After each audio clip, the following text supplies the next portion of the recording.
السلام علیکم ورحمۃ اللہ وبرکاتہ۔ الحمد للہ رب العالمین والصلاۃ والسلام علی رسولہ الکریم وعلی آلہ واصحابہ اجمعین۔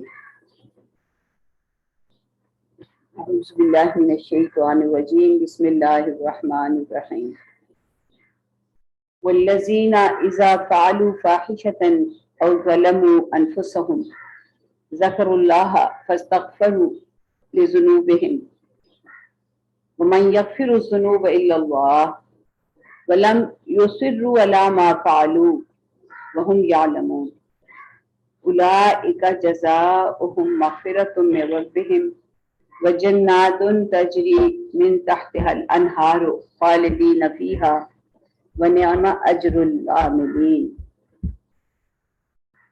ان اہم صفات کا ذکر کرنے کے بعد جو کہ اہل ایمان میں ہونا ضروری ہے، اور خاص طور پہ جہاد سے پہلے یعنی جہاد مجاہدین میں تو یہ بدرجہ اولا ہونی چاہیے ساری کہ جب تک وہ اپنے نفس پر پورا قابو نہ پائیں جہاد کیسے ہو سکتا ہے۔ تو جہاد کے لیے بنیادی آپ نے دیکھا ہوگا کہ یہ ساری صفات جن کا ذکر ہے یہ نفس کو زیر کرنے کے لیے بڑی اہم ہے۔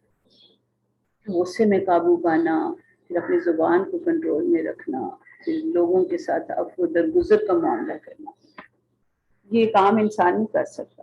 یہ وہی کر سکتا ہے جس نے اپنے نفس کو اچھی طرح قابو کر رکھا ہو، اور وہ اتنا اس پر اس کو کنٹرول ہو اور اتنی نگرانی ہو کہ وہ مسلسل یہ نگاہ رکھے کہ اس کے رب کی منشا کے خلاف جو ہے نا اس کے جسم کا کوئی حصہ جو ہے وہ حرکت نہ کرے۔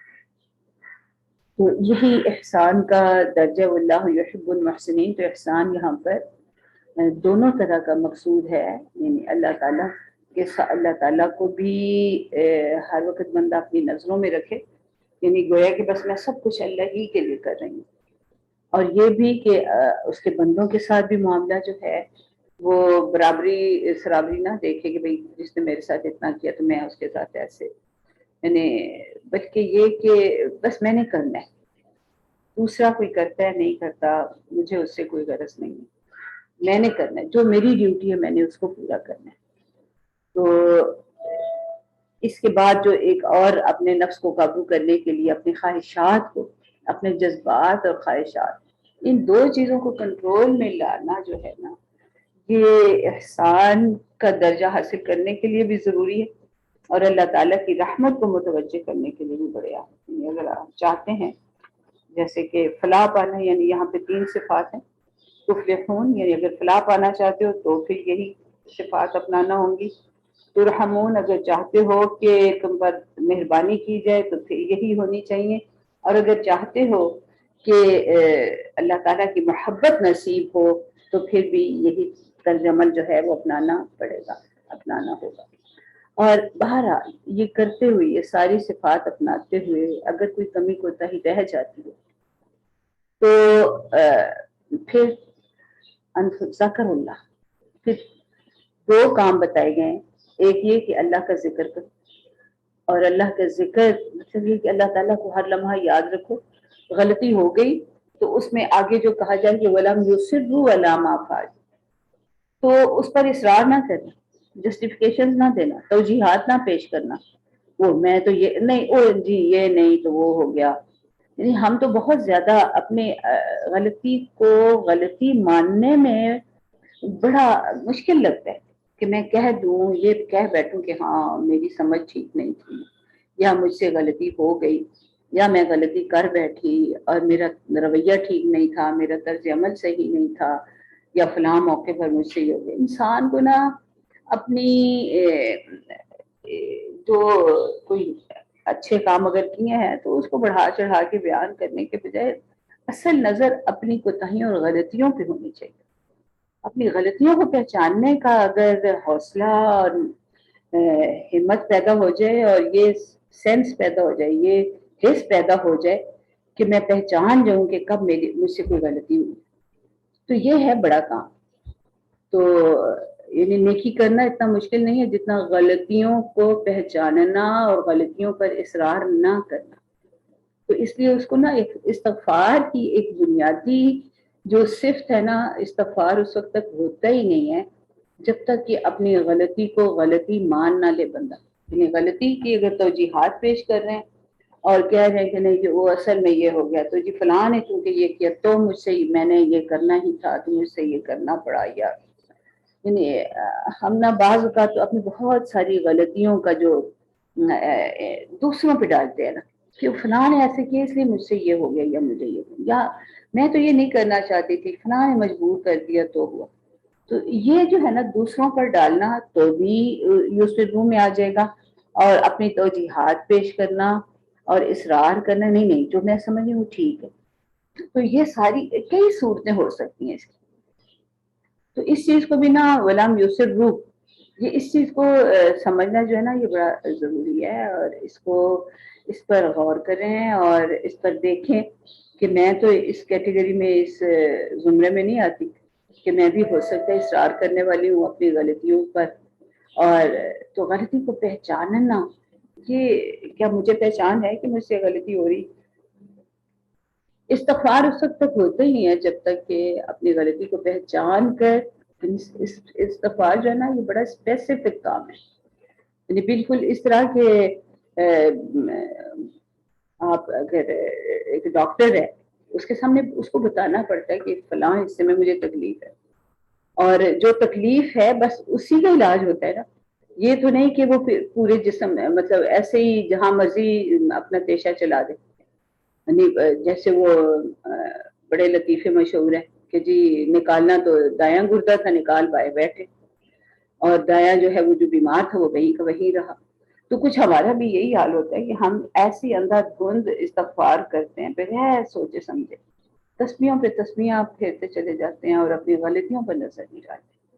تو استغفار کی پہلی ضرورت جو ہے نا وہ یہ ہے کہ اپنی غلطیوں کو پہچانا جائے، اور غلطیوں کو پہچان کر اس پر ندامت کا اظہار کیا جائے. تو جس وقت ایک دفعہ بھی استغفر اللہ کہیں نا تو اپنی کوئی نہ کوئی غلطی ضرور ذہن میں لائیں کہ یہ مجھ سے غلطی ہوئی ہے تو میں اس پر استغفار کہہ رہی ہوں، تو میں اس کے لیے استغفار کی تعلیم. تو ضرور پتہ نہیں دل میں کئی ایسی غلطیاں تو ہوتی رہتی ہیں، کبھی سوچ کی غلطی ہوتی ہیں، کبھی نیتوں ارادوں کی غلطیاں ہوتی ہیں، اور کبھی عمل کی ہو جاتی ہیں. اور فرض کی عمل میں کوئی غلطی نہیں ہو رہی تو سوچ کی تو ہوتی رہتی ہے. سوچ کی یہی بڑی غلطی ہے کہ میں یہ سمجھوں کہ میں تو بڑی پرفیکٹ ہوں، میں بہت اچھی اور میرا تو ہر کام بہت عمدہ. یہ سمجھنا ہی کتنی بڑی بات. یہ تو تکبر میں آ گیا نا کہ اپنے آپ کو بندہ سمجھے. اپنے کام کا جائزہ ضرور لیتے رہنا چاہیے لیکن کبھی دعویٰ نہ کریں کہ میرے اندر تو یہ صفت ہے، میرے اندر تو یہ صفت ہے، میں یہ اور میں. دعویٰ جو ہے نا اس دربار میں بالکل پسند نہیں کیا جاتا. دعویٰ کرنے والے کو پھر بڑی بری طرح اس کا امتحان لیا جاتا ہے. اچھا ٹھیک ہے چلو یہ دعویٰ کرے، چلو میں دیکھتا ہوں کہ تم اس پہ پورے بھی اترتے ہو کہ نہیں. پھر بندہ ہل کے رہ جاتا ہے. اس لیے دعویٰ کبھی نہ کرے، اور اپنی غلطیوں چاہے وہ خیال کی غلطیوں پر تو مجھے لگتا ہے بہت ہی زیادہ پکڑ ہوتی ہے.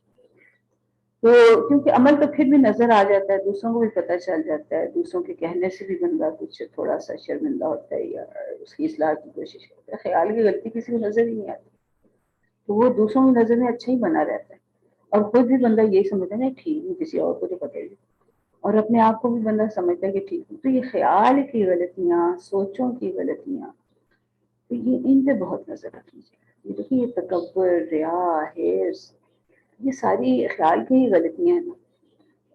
اتنے بڑے بڑے گناہ ہیں کہ سارا کیا کرایا ختم. کہ کبر تو نبی صلی اللہ علیہ وسلم نے فرمایا نا کہ رائی برابر بھی آ گیا تو جنت کی خوشبو بھی نہیں پہنچے گی. اور یہ کتنی محرومی کی بات ہوگی کہ جنت جس کی خوشبو دور سے آتی ہے. اب اس کی کئی مثالیں دی گئی ہیں کہ کتنی دور سے آتی ہے، 70 میل کی دور سے آتی ہے یا کتنی دور سے آتی ہے، اللہ ہی بہتر جانتا ہے اس کو. لیکن اگر وہ اس کی خوشبو بھی نہ پہنچے، یعنی کبر اتنی بڑی مصیبت ہے کہ سارا کیا کرایا ضائع. ریا اتنی بڑی مصیبت، ساری زندگی کرتے رہو اور پھر ریا کی وجہ سے سارا ختم، سارا حبت عمل ہو جاتا ہے، ساری عمارت دھڑام سے گر جاتی ہے عمل. اس لیے نا اس چیز کو بہت اچھی طرح سمجھیں کہ استغفار جو ہے نا یہ کیسے کرنا ہے۔ ہم استغفار بس یہی سمجھتے ہیں کہ استغفر اللہ ربی من کل ذنب واتوب الیہ، بس یہ پڑھ لو یا اتنی تسبیح ہر روز کر لو یا اتنی دفعہ پڑھ لو تو بس کافی ہے۔ لیکن ہم صحیح جو ہے نا اس کو ضرور ذہن میں رکھیں کہ اپنی غلطیوں کو ذہن میں پہچانیں اچھی طرح، کیونکہ اس کو مشروط کہا گیا نا کہ وَلَمْ يُصِرُّوا عَلَىٰ مَا، پہلی بات تو یہ کہ ذکر اللہ، کہ اللہ کا ذکر کرو۔ ذکر کا مطلب کہ اطاعت کرو۔ ذکر جو ہے زبان سے ذکر ہوتا ہے، پھر دل میں اللہ تعالیٰ کی وہ عظمت کا احساس یا جس صفت کا بھی ذکر ہو رہا ہے، اور پھر عمل جو ہے نا وہ گواہی دے۔ جب تک زبان، دل اور جوارح یہ ایک ہی لیول پہ نہ ہو، تو یعنی کہ تینوں جو ہیں وہ ذکر نہ کریں تو ذکر جو ہے نا بس بڑا ادھورا ہی ذکر ہوتا ہے۔ صرف زبان کا ذکر ٹھیک ہے، اس کا بھی کچھ نہ کچھ تو اثر ہو گئی، تو کچھ نہ کرنے سے تو بہتر ہی ہے نا، لیکن بہرحال اس کی تکمیل تبھی ہوتی ہے جب ہمارے اعضاء و جوارح جو ہیں وہ بھی اس کا ثبوت دیں کہ میں اللہ اکبر، اللہ کو بڑا مانتی ہوں، یا الحمدللہ میں اس کی حمد کرتی ہوں، سبحان اللہ کہ میں اس کی تسبیح کرتی ہوں، یا اسی طرح جو بھی اللہ کا ذکر، قرآن پڑھ رہی ہوں، قرآن کی کوئی آیت پڑھ رہی ہوں، تو بہرحال اس کو سمجھے، اس کو اپنے نافذ کریں۔ تو ذکر میں ذکر اللہ جو ہے اس میں صرف زبان سے چند کلمات کا دہرا لینا نہیں ہے، بلکہ عمل سے اس کی تصدیق۔ اور پھر فاستغفروا لذنوبہم، وہ بس اپنے گناہوں کی معافی چاہتے ہیں، استغفار کرتے ہیں۔ وَمَنْ يَغْفِرُ الذُّنُوبَ إِلَّا اللَّهُ، اور گناہوں کو کون مغفرت کر سکتا ہے سوائے اللہ، اللہ کے سوا گناہوں کی مغفرت کوئی کر نہیں سکتا۔ تو اس کا مطلب کتنا یہ اہم ہے نا کہ بندہ ہر وقت بس اللہ کے ساتھ جڑا رہے۔ وَلَمْ يُصِرُّوا عَلَىٰ مَا فَعَلُوا، اور جو کچھ کرتے ہو پھر اس پر اصرار نہ کرنا، یعنی کہ غلطی ہو گئی ہے اور پھر اس کی توجیحات پیش کر رہے ہو، وَهُمْ يَعْلَمُونَ، جب کہ سمجھ بھی آ جائے کہ یہ غلطی ہے۔ ایک تو سمجھنے کی کوشش بھی کرنی چاہیے اپنا، جس ابھی آگے چل کے بھی ہم دیکھیں گے کہ اپنے عمل کا مسلسل احتساب جو ہے نا وہ بڑا ضروری ہے۔ اپنی سوچوں کا، اپنے عمل کا جائزہ لیتے رہنا چاہیے، ٹھیک ہوا ہے نہیں ہوا، میری باڈی لینگویج، میرے الفاظ، میرے دل کی سوچیں، میرے چہرے کے تاثرات، کسی میں بھی کچھ بھی ہو سکے۔ دیکھیے بعض کا تو صرف باڈی لینگویج پہ پکڑ ہو جاتی ہے۔ اب جیسے عبس وتولی، اب وہ عبس وتولی اس نے کہا تو کچھ نہیں تھا، یعنی یہ تو نہیں پکڑ ہو رہی کہ آپ نے فلاں لفظ کیوں بول دیا یا فلاں کو فلاں ایسے کیوں کہہ دیا، بلکہ صرف ہے کہ لو جی آپ کے چہرے کے تاثرات جو تھے نا وہ ویلکمنگ نہیں تھے، وہ خوش آمدید نہیں کہہ رہے تھے ایک ایسے شخص کو جو کہ ایک بڑی طلب لے کے آیا تھا آپ کے پاس، آپ سے بڑی امیدیں اس کو تھیں کہ آپ اس کی مدد کریں گے، آپ اس کو رہنمائی دیں گے، لیکن آپ کے چہرے کے تاثرات جو تھے نا اس نے وہ اتنے حوصلہ افزا نہیں تھے۔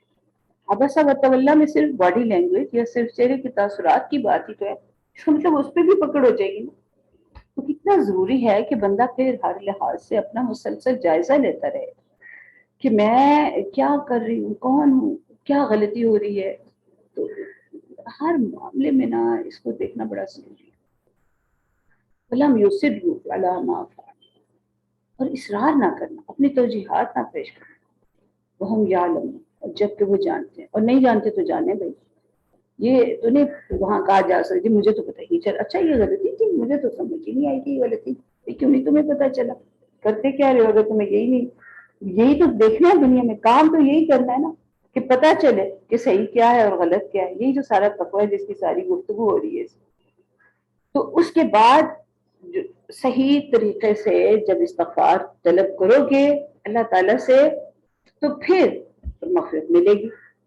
تو مغفرت کے بہت سارے اللہ تعالیٰ کے انداز ہیں، کیسے کرتے ہیں۔ کبھی تو زبان سے اپنے گناہوں پر کی مغفرت طلب کرنے پہ ہی مغفرت ہوتی ہے۔ جیسے اب دیکھیں حضرت یونس علیہ السلام نے پتہ نہیں کتنی دفعہ کہا ہوگا لا الہ الا انت سبحانک انی کنت من الظالمین، اپنی غلطی کا اقرار کیا، اپنے جو بھی، اور پھر انداز ہے نا ایک معافی مانگنے کا یا اللہ تعالیٰ کی رحمت کو متوجہ کرنے کا. تو اللہ تعالیٰ بات جو دنیا میں تکلیفیں پہنچتی ہیں یہ بھی ایک بڑی مہربانی ہے ان کی، حالانکہ اس پہ کچھ بھی نہ دیتے تو بھی مالک ہے، جیسے مرضی حال میں رکھے. لیکن وہ کہتے ہیں کہ بندے کو اگر کانٹا بھی چبھتا ہے تو میں اس کے بدلے میں اس کے گناہ خود ہی معاف کر دیتا ہوں. یہ بھی ایک طریقہ ہے مغفرت کا کہ وہ خود ہی معاف کرتے رہتے ہیں. جو دکھ پہنچتا ہے، جذباتی دکھ پہنچے، جسمانی دکھ پہنچے، کوئی تکلیف ہوئی ہے تو اس پر خود بخود معافیاں ہوتی رہتی ہیں، خود بخود گناہ جھڑتے رہتے ہیں. اور اولئک جزاؤہم مغفرۃ من ربہم، تو ایک مطلب ایک یہ بھی طریقہ ہے دکھ پہنچنے سے بھی گناہ جھڑیں گے.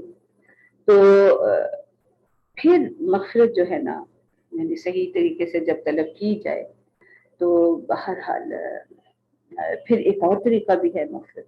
ان الحسنات یذہبن السیئات، اگر غلطی ہو گئی ہے نا تو اب پچھلی غلطیوں کے بھی پتہ ہی نہیں چلا کہ بھی کون کون سی غلطیاں ہوئی ہیں، لیکن پھر ٹھیک کام کرنے شروع کر دیں تو پچھلی غلطیاں جو ہے نا اللہ تعالیٰ ان حسنات کی برکت سے ان سیئات کو، ان غلطیوں کو بھی مٹا ڈالتے ہیں. تو اللہ تعالیٰ کی رحمت تو بڑی وسیع ہے، غالب ہے. وہ تو بڑے بہانے ڈھونڈتے ہیں، کہتے ہیں نا رحمت حق بہانہ میں جویت، کہ حق تعالیٰ کی رحمت جو ہے تو بہانے ڈھونڈتی ہے کہ کیسے اس بندے کو پاس کیا جائے، اس کو نکالا جائے تکلیف سے. تو اولئک جزاؤہم مغفرۃ من ربہم، تو پھر مغفرت طلب کرنے کے بعد جو طریقے، وہ پہلا یہ کہ اپنی غلطی کو پہچانا جائے، اعتراف کیا جائے کہ غلطی ہوئی ہے، پھر اس پر شرمندگی کے ساتھ پھر معافی مانگی جائے، پھر اس کی تلافی کی کوشش ہو اور آئندہ کے لیے اصلاح. تو یہ 5 سٹیپس ہوتے ہیں مغفرت طلب کرنے کے. تو پھر فرماتے ہیں کہ پھر مغفرت مل جاتی ہے، جب سچے دل سے کوئی مانگتا ہے تو مل جاتی ہے. جزاؤہم، اس کا بدلہ ہے مغفرت. اور مغفرت اولئک جزاؤہم مغفرۃ من ربہم، مغفرت ہوگی تو اگلا درجہ آئے گا جنات تجری من تحتها الانہار خالدین فیہا، کہ ایسے باغات جن میں نہریں بہتی ہوں گی اور جس میں وہ ہمیشہ رہیں گے، خالدین ہمیشہ رہیں گے، فیہا ان میں. وَنِعْمَ أَجْرُ الْعَامِلِينَ، کتنا اچھا بدلہ عمل کرنے والوں کو. یہاں بھی یہ نہیں کہا کہ صرف اسلام کا دعویٰ کر دو تو تمہیں یہ سارے بدلے مل جائیں. یہ شرط ہے، عمل شرط ہے. وَنِعْمَ أَجْرُ الْعَامِلِينَ، کتنا اچھا بدلہ ہے عمل کرنے والوں. مسلمین بھی کہہ سکتے تھے، تو اس میں بھی ہم کہتے ہیں ہاں جی ہم بھی مسلم ہیں تو اس لیے ہمارے لیے بھی یہی بدلہ. نہیں دیکھیں مشروط ہو گیا نا. تو ساری دنیاوی کامیابیاں ہوں یا اخروی کامیابیاں ہوں وہ ایمان اور عمل کے ساتھ مشروط ہے. کہیں اللہ تعالیٰ نے یہ وعدہ نہیں کیا کہ تم کچھ نہ کرو، بس تم نام لے لو میرا، بیٹھ کے تسبیحاں پڑھتے رہو تو بس تمہیں میں پاس کر دوں گا، تمہیں میں جنتیں دے دوں گا. نہیں، وَنِعْمَ أَجْرُ الْعَامِلِينَ، کتنا اچھا بدلہ ہے عمل کرنے والوں کا. تو یہ اس لیے نا یہ مجھے تو لگتا ہے کہ یہ آیات جو ابھی ہم نے پچھلے 2 دنوں میں پڑھی ہیں ان کو اچھی طرح ذہن نشین کرنا چاہیے، اس لیے کہ یہ وہ بنیادی صفات ہیں جو ہر بندے مومن کو اپنے اندر پیدا کرنی چاہیے. اور ویسے جہاد بھی ہر ایک پر لازم ہے، اس کے بغیر تو جہاد ہوتا ہی کوئی نہیں. تو کیسا بھی جہاد ہو، چاہے وہ جہاد بالقلم ہے، جہاد باللسان ہے، جہاد بالسیف ہے، یہ جو بھی ہتھیاروں کے ساتھ ہے، قلم کے ساتھ ہے، زبان کے ساتھ ہے، ہمارا جو بھی جہاد بھی تو ایک فرائض میں سے ایک فریضہ ہے نا. تو یہ بنیادی صفات اپنے اندر جو ہے نا یہ پیدا ہونا بڑا ضروری ہے. ان کو پیدا کرنے کی ضرور کوشش مسلسل رہنی چاہیے. تو یہی وہ عمل اجر العاملین. عمل کون سا کہ وہ انہی باتوں کا جن کا ابھی ذکر ہوا ہے کہ یہ کام کرو. تو اس میں بنیادی طور پر مال کی محبت سے اپنے دلوں کو نجات دلانا ہے، اپنے جذبات اور خواہشات کو ضبط میں رکھنا ہے. تو یہ ساری چیزیں جو ہے نا یہ بڑی اہم ہے.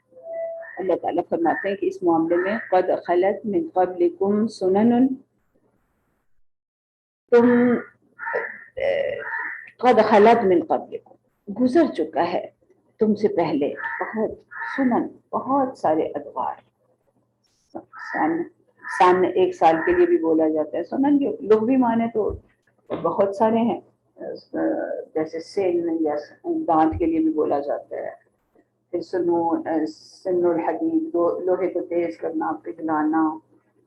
السنان، نیزے کے سرے پر لگا ہوا لوہا جو، یعنی اس طرح سنت بھی اسی میں سے ہے.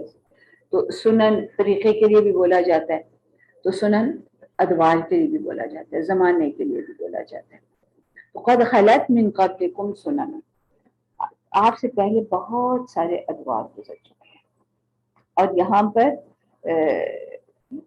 وہ اللہ تعالیٰ کے وہ ضابطے اور قاعدے بھی مراد ہیں جو ان گزشتہ سالوں میں ظاہر ہوئے. تو یعنی اب یہاں پر سنن جو ہے وہ صرف سال یا ادوار ہی مراد نہیں ہوں گے، بلکہ ان سالوں اور ادوار میں اللہ تعالیٰ نے انسانوں کے ساتھ جو معاملہ کیا وہ بھی مراد ہوگا.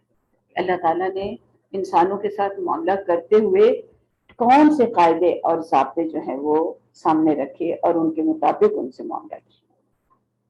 تو فسیروا فی الارض، بس چلو زمین میں، یعنی اگر تم زمین میں نکلتے ہو. اب پتہ نہیں اس ایسی جہاں بھی فسیروا فی الارض اس سے یہ کیا کہاں مراد ہو جاتی ہے، یا کیسے لوگ یہ دلیل دیتے ہیں کہ اس کا مطلب یہ ضرور ہے کہ آپ کے پاس 4 پیسے ہو گئے ہیں تو چلو جی آپ فلاں جگہ سیر کرنے چلتے ہیں اور فلاں جگہ سیر کرنے چلتے ہیں، کیونکہ اللہ تعالیٰ نے حکم دیا ہوگا کہ فسیروا فی الارض. بھائی فسیروا تب بھی ہو جائے گا، تم اپنے دائیں بائیں تو دیکھ لو، پڑوس پڑوس کی خبر نہیں ہوتی اور چل پڑتے ہیں جی فلاں جگہ جا رہے ہیں فلاں جگہ جا رہے ہیں. تو لا یعنی طور پر گھومنا پھرنا سیر سپاٹا جو ہے نا وہ کوئی مطلوب نہیں ہے جب تک کہ کوئی عبرت کی نگاہ نہ ہو. کوئی کسی مقصد کے تحت نکلنا جو ہے نا وہ ضروری ہوتا ہے. تو مقصد جو ہے نبی صلی اللہ علیہ وسلم نے جو بتایا وہ یہ کہ 3 ہی مقاصد ہیں، تو جب نکلو باقی اللہ تعالیٰ کی تخلیق میں بھی غور کر لینا.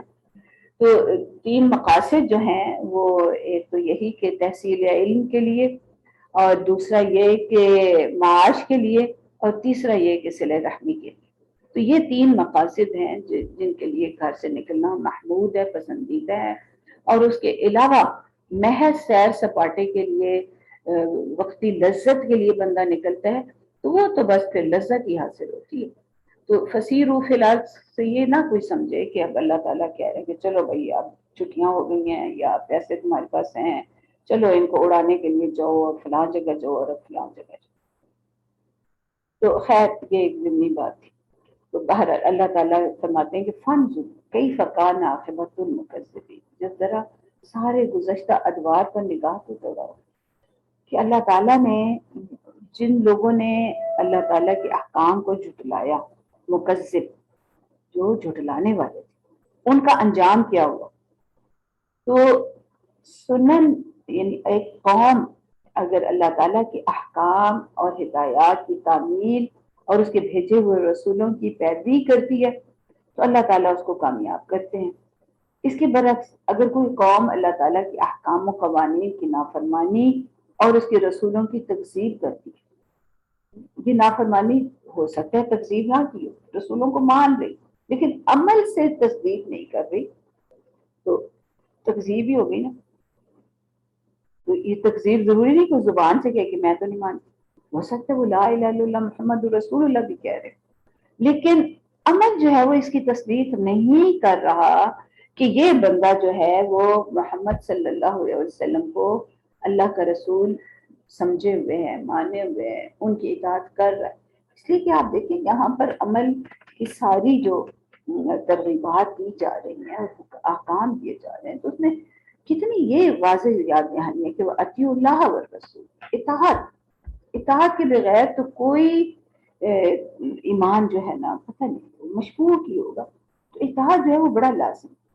تو یہاں پر بھی جو مکذبین ہیں وہ بھی مکذبین ہیں جو کہ زبان سے تو مان لیں رسولوں کو لیکن عمل ان کا اس کے برعکس ہو. تو اللہ تعالیٰ کے ایسے لوگوں کے ساتھ اللہ کا کوئی وعدہ نہیں. ایسی قوموں کو اللہ تعالیٰ نے تباہ کیا.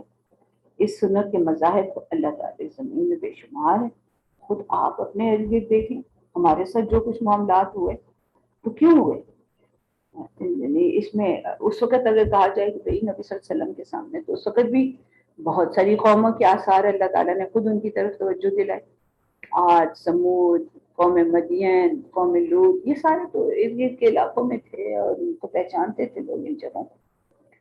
تو یہ اللہ تعالیٰ کا عدل ہے جس کو اللہ تعالیٰ اپنی سنت بھی کہتے ہیں اور کہتے ہیں وَلَن تَجِدَ لِسُنَّتِ اللَّهِ تَبْدِيلًا. تم اللہ کی سنت میں کوئی تبدیلی نہیں پاؤ گے.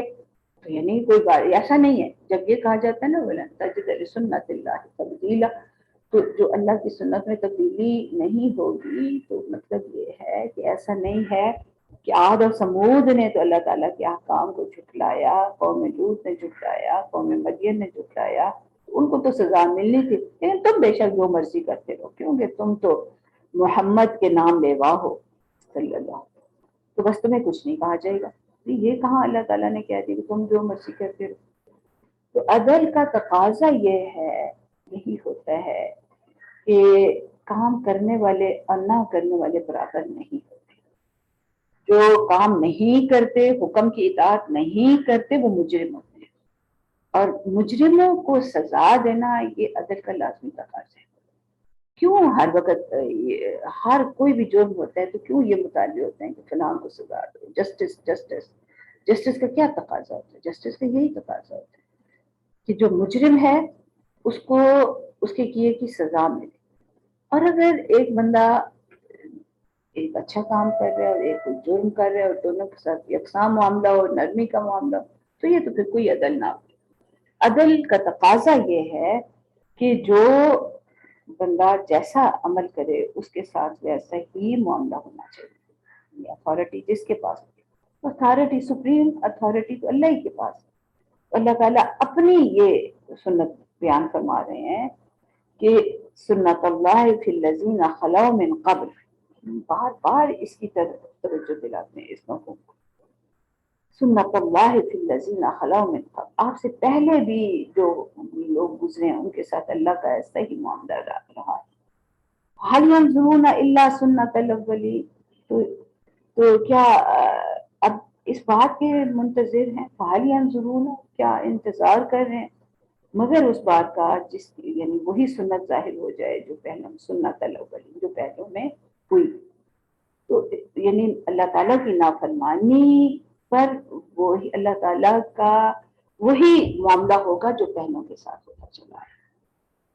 تو یہاں پر پہلے تو جو ممانعت تھی چاہے وہ سود خوری کی تھی یا باقی سارے جو احکام دیے گئے، تو خطاب جو ہے وہ بظاہر تو یہ سب سے ہے، سارے اہل ایمان سے.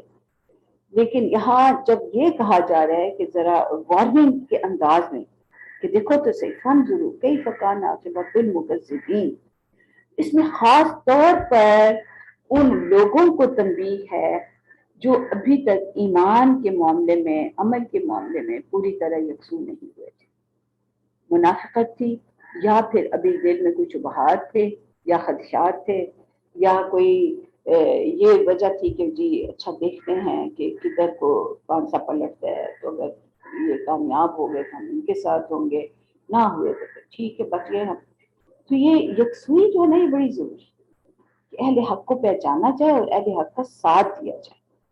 تو حق کا ساتھ دینا جو ہے نا یہ ہر دور میں یہ بڑا امتحان ہوتا ہے. اس کے لیے اللہ تعالیٰ بہت امتحان دیتا ہے.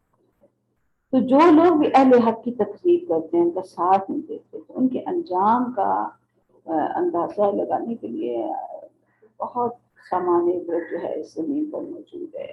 تاریخ کی کتابیں بھری ہوئی ہیں. پھر میں کہتی ہوں کسی اور کو کیا دیکھنا، اپنے آپ کو ہی دیکھ کر. یہ افراد کے ساتھ بھی معاملہ ہوتا ہے، اقوام کے ساتھ بھی معاملہ ہوتا ہے. تو یہ ھذا بیان للناس، ھذا بیان للناس، یہ ہے واضح بیان. بیان کہتے ہیں وضاحت ساری گفتگو کی تمام انسانی. وہدی وموعظۃ للمتقین، وہدا اور صاف رہنما، خدا وموعظۃ للمتقین، اور موعظہ نصیحت للمتقین ان لوگوں کے لیے جو تقوی کیا۔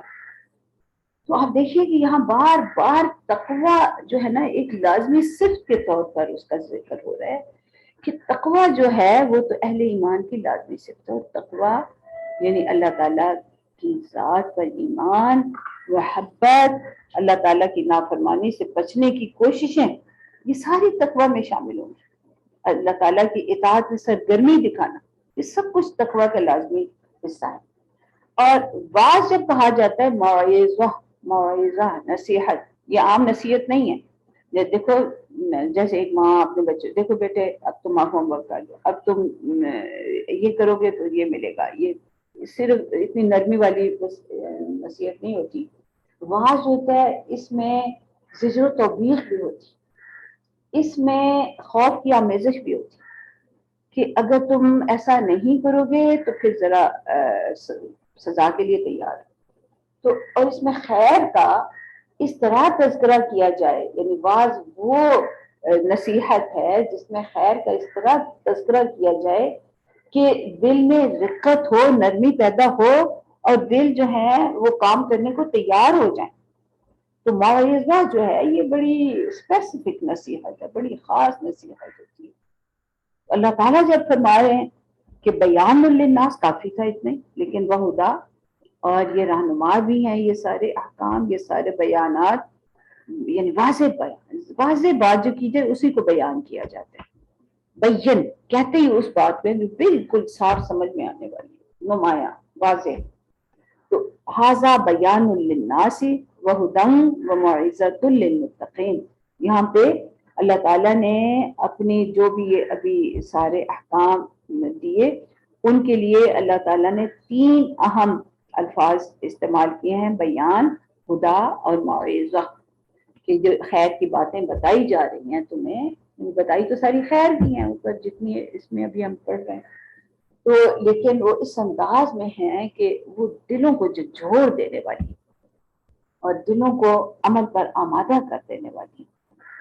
اور یہ بہرحال انہی کے دل آمادہ ہوں گے، انہی کے دلوں میں رقت پیدا ہوگی جو کہ متقین ہوں گے، جو تقوی کی صفت سے متصف ہوں گے۔ تو یہ تقوی کی صفت اپنے اندر پیدا کرنا چاہیے۔ یہ تقوی تو اتنی لازمی صفت ہے کہ اس کے بغیر تو قرآن کی سمجھ ہی نہیں آتی۔ ذالک الکتاب لا ریب فیہ ھدی للمتقین، پہلی شرط یہ ہے کہ یہ تقوی پیدا ہو۔ اور تقوی کوئی عمل کا اعلیٰ ترین درجہ تو حاصل کرنا تو وہ تو بات کی بات ہے نا، شروع تو ہو جاؤ نا۔ اعلیٰ ترین درجہ تو احسان ہے۔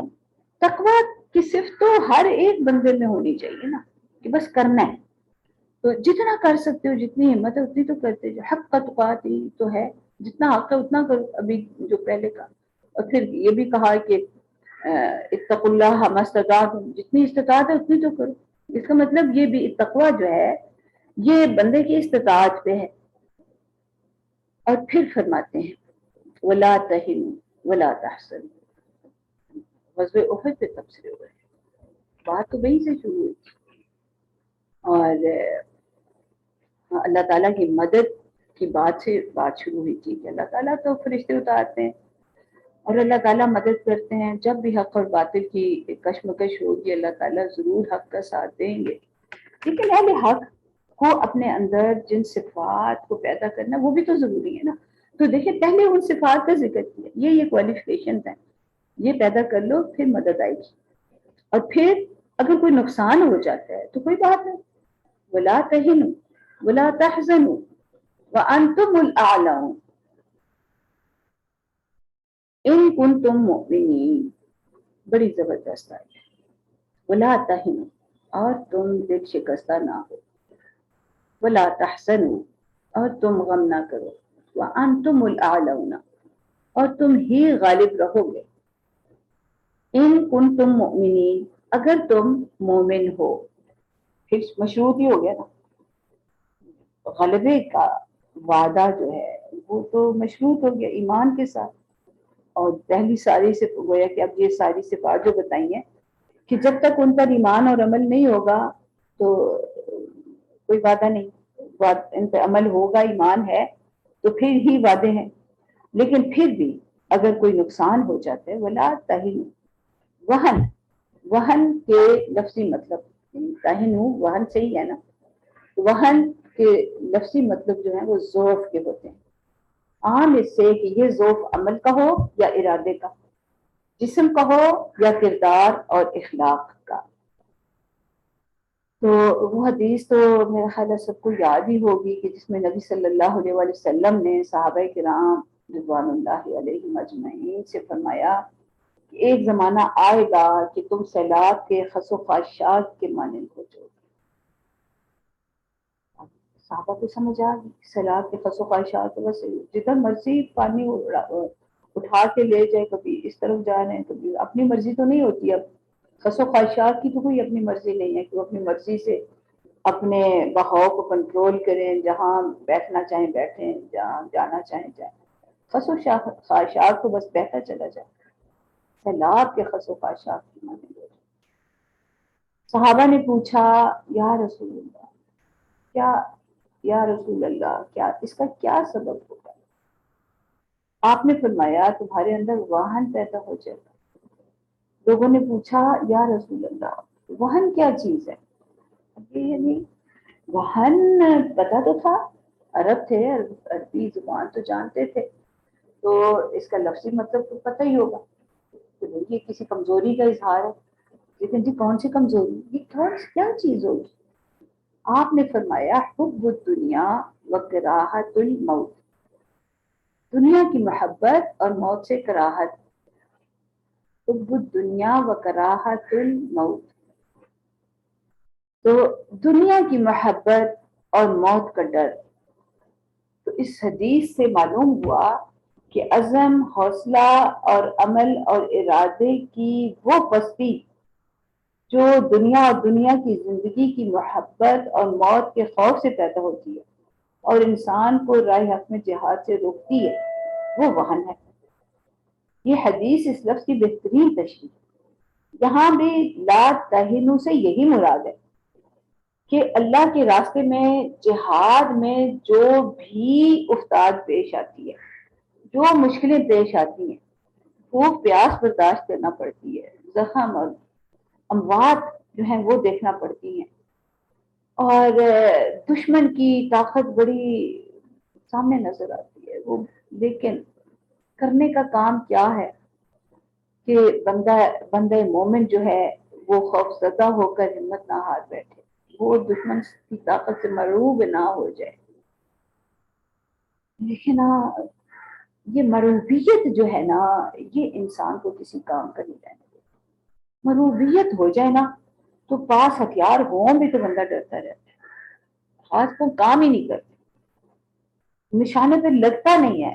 اگر ہم کوئی گولی چلا لیں تو یہ ایک کپ کپی سی تاری ہوتی ہے. دل جو ہے مرعوب دل جو ہے اس میں ایک اضطراب ہوتا ہے. یہ مرعوبیت جو ہے یہ بھی ایک وہن کا، یہ کیوں اس کا جو دنیا ہے یہ کیوں ہوئی ہے کہ بندہ دنیا کے جو مظاہر ہیں، دنیا کی جو چکا چوند ہے، جو زینتیں ہیں، انہوں نے دلوں کو مرعوب کیا ہو، ان کا روب ہے دل، اور بندہ جو ہے ان کے حصول کی کوشش کرتا ہے اور ڈرتا ہے کہ اگر لڑائی کی تو یہ تو سب تباہ ہو جائے گا، پتھر کے زمانے میں پہنچ جائیں گے، پھر یہ آرام اور آسائش کہاں سے ملے گا، یہ نہیں ہوگا وہ نہیں ہوگا. تو یہ مرعوبیت اس بات کی بھی ہے، زینت زیب و زینت دنیا کی بھی مرعوبیت ہے اور دشمن کی طاقت کی بھی مرعوبیت. تو یہ ساری چیزوں سے اپنے آپ کو بچانا. تو گویا کہ پوری بات یوں ہوگی کہ مطلب اگر ہم لا تہنوا کو وضاحت سے اگر بیان کریں تو کچھ یوں کہہ سکتے ہیں کہ اگر جہاد کے راستے میں کوئی تکلیف پہنچتی ہے، کوئی مشکل پیش آ جاتی ہے، جیسے غزوہ احد کے دوسرے راؤنڈ میں ہوا، تو حوصلہ نہ ہارنا، جو نقصان پہنچے اس پر غم نہ کرنا، حزن یہ بے قراری سے جو پیدا ہو جاتی ہے، جو اضطراب پیدا ہو جاتا ہے کوئی تکلیف پہنچنے پر، کوئی نقصان پہنچنے پر، تو حزن جو ہے یہ بڑی بے قراری والا اضطراب والا غم ہے جو بندے کو پھر اتنا بندہ مضطرب ہوتا ہے کہ وہ کچھ کرنے کے قابل نہیں رہتا. تو یہاں پر یعنی یہ نہیں کہا کہ تکلیف اب تو محسوس ہی نہ ہو، بھائی بے حس تھوڑی ہے بندے مومن، تکلیف تو محسوس ہوگی، غم بھی لگے گا. تو اس پہ یہ نہیں کہا کہ غم ہی نہ کرو، لسن یعنی ایسا تم اضطراب نہ طاری ہو جائے کہ تم میری سوچنے سمجھنے عمل کی صلاحیتیں جو ہیں وہی مفلوج ہو جائیں. ولا تہنوا ولا تحزنوا وانتم الاعلون ان کنتم مؤمنین. تو یہ یعنی غلبہ اللہ تعالیٰ کی مدد کے بغیر نہیں ہو سکتا. یہ جو ہے نا یہ اللہ تعالیٰ کی بالکل واضح یہ ارشاد ہے اور وعدہ ہے اہل ایمان کے ساتھ. تو حقا علینا نصر المؤمنین اور حقا ننجی المؤمنین، کہیں کچھ اور کہیں کچھ. تو یہاں پہ کہہ رہے ہیں کہ وَأَنْتُمُ الْأَعْلَوْنَ، یہ بھی ایک طرح کا وعدہ ہے. تم وہن سے بچ جاؤ، تم حزن سے بچ جاؤ. وَأَنْتُمُ الْأَعْلَوْنَ، غالب تم ہی رہو گے، غلبہ تمہیں نصیب ہوگا. ان کنتم مؤمنین، اگر تم مومن ہو. یعنی تم اپنے ایمان کی فکر کرو. کوئی بھی نقصان پہنچے تو بس بندے کو پہلی فکر اپنے ایمان کی ہونی چاہیے. وہ سلامت ہے تو بس ٹھیک ہے، پھر سب کچھ سلامت ہے. پھر اللہ تعالیٰ اس تکلیف کو اس عسر کو یسر سے بدل دیں گے. ان مع العسر یسرا فان مع العسر یسرا، ضرور بدلتے ہیں عسر کو یسر سے. یعنی یہ اتنا لازم ہے کہ اس کو تکرار سے 2 دفعہ کہا. ان مع العسر یسرا فان مع العسر یسرا، ضرور بدلتے ہیں عسر کو یسر سے. شرط بس ایک ہے کہ ان کنتم مؤمنین. تو یہاں پہ اب گویا کہ بندے مومن کا کام یہ ہے کہ کوئی تکلیف پہنچی ہے تو بس اپنا جائزہ ضرور لے کہ اب اس میں کیا کوتاہیاں ہوئی جس کی وجہ سے یہ نقصان اٹھانا پڑا. کوئی غلطی ہو گئی، کوئی اسٹریٹجی کی غلطی تھی، کوئی پلاننگ کی غلطی تھی، کوئی عمل درآمد کی غلطی تھی. جہاں کوئی کوتاہی ہو اس کو ضرور پہچاننا چاہیے اور اس کی اصلاح کی فکر کرنی چاہیے. حزن جو ہے نا یہ بندہ لے کے بیٹھ جاتا ہے تو پھر وہ کرنے کے قابل نہیں. تو غم منانا جو ہے نا یہ کوئی پسندیدہ بات نہیں ہے. اس لیے آپ دیکھیں کہ ہمارے دین میں غم کے اظہار کے لیے بالکل کسی طرح کی اجازت نہیں ہے کہ جی سینہ پیٹیں یا کوئی بین کریں یا کوئی، اور اس کو 3 دن سے زیادہ تو کسی کی موت پہ غم کرنے کی اجازت نہ دی گئی. تو بس 3 دن کا ہے سوگ. تو سوگ جو ہے یا تعزیت جو ہے بس 3 تعزیت کے لفظ بھی بولا گیا کہ تم ایک دوسرے کو حوصلہ دینے والے بنو. یعنی اگر کسی کو کوئی تکلیف پہنچی ہے، کوئی موت فوت ہو گئی ہے، کوئی کسی طرح کی بھی، تو تعزیت تم دوسرے کو قوت دینے والے بنو. تو قوت دینا یعنی اللہ تعالیٰ کے فیصلوں پر راضی رہو اور آئندہ کی فکر کرو کہ آئندہ اپنے عمل کو کیسے بہتر کیا جا سکتا. اب باقی پلاننگز تو اپنی جگہ ساری وہ تو ضرور کرنی چاہیے، جو سامان میسر ہو جو وہ کرے بندہ، جو کچھ کر سکتا ہے وہ کرے، جتنی تیاری کسی معاملے کی، کسی جہاد کی، جنگ کی. لیکن اصل چیز جو ہے نا ایمان کو بہتر بنا. ان کنتم مؤمنین، اللہ تعالیٰ نے یہاں یہ نہیں کہہ رہے غزوہ احد پہ تبصرہ کرتے ہوئے کہ ہاں تمہارے ہتھیار ناقص تھے، تمہاری اسٹریٹجی ٹھیک نہیں تھی. وہ کسی اور کوتاہی کا یہاں پہ ذکر نہیں ہو رہا. یہاں پہ ان کنتم مؤمنین، ایمان کا ذرا جو ہے نا اس میں کرو. اب یہاں پہ وہن کیوں ہو رہا تھا یا غم کیوں ہو رہا تھا، اس میں ظاہر ہے اپنی بھی جو غم 2-3 وجوہات سے ہوا. ایک تو یہی ہوا کہ اتنا زیادہ نقصان اٹھانا پڑا، اور کیوں ہوا پھر اس میں اپنی کوتاہیاں جو تھیں وہ بھی سامنے آئیں کچھ نہ کچھ. کہ ایک کو عدولی ہوئی کہ نبی صلی اللہ علیہ وسلم نے جو کہا تھا کہ بھئی یہاں سے ہٹنا نہ، تو اب یہ چاہے اجتہاد کی غلطی تھی کہ لوگوں نے یہ سمجھا کہ وہ تو نبی صلی اللہ علیہ وسلم نے اس لیے کہا تھا کہ اگر ہماری بوٹیاں بھی نوچی جا رہی ہوں تو تم وہاں سے نہ ہٹنا. تو اب تو فتح ہو گئی ہے، اب تو معاملہ ختم ہو گیا، اب تو دشمن بھاگ رہے ہیں میدان سے، تو اب تو ہم اتر سکتے ہیں. ایک اختلاف بھی پیدا ہو گیا اور ایک حکم عدولی بھی ہو گئی، اور پھر تکلیف بھی اٹھانی پڑی، اور پھر افواہیں بھی پھیلی اور نبی صلی اللہ علیہ وسلم کے بارے میں افواہیں پھیلی. ان سب چیزوں نے دلوں کو بڑا رنجیدہ کیا اور دلوں کو بڑا غمزدہ کیا. اور اس غم کے لیے اب یہ غم ایسا ہوا کہ بعض لوگ تو تلواریں چھوڑ کے بیٹھ گئے کہ اب لڑنے کا کیا فائدہ.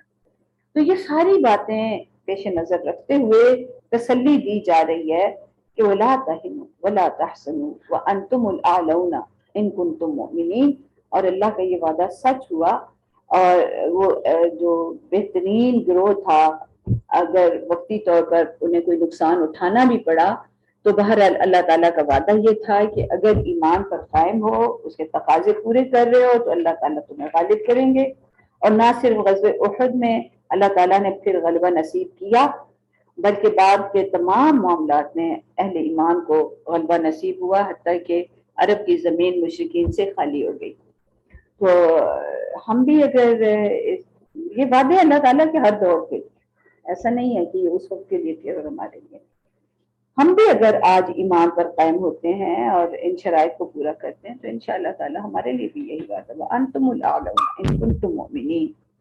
اللہ تعالیٰ ہمیں صحیح علم، فہم اور عمل نصیب فرمائے۔ آخر دعوانا الحمدللہ رب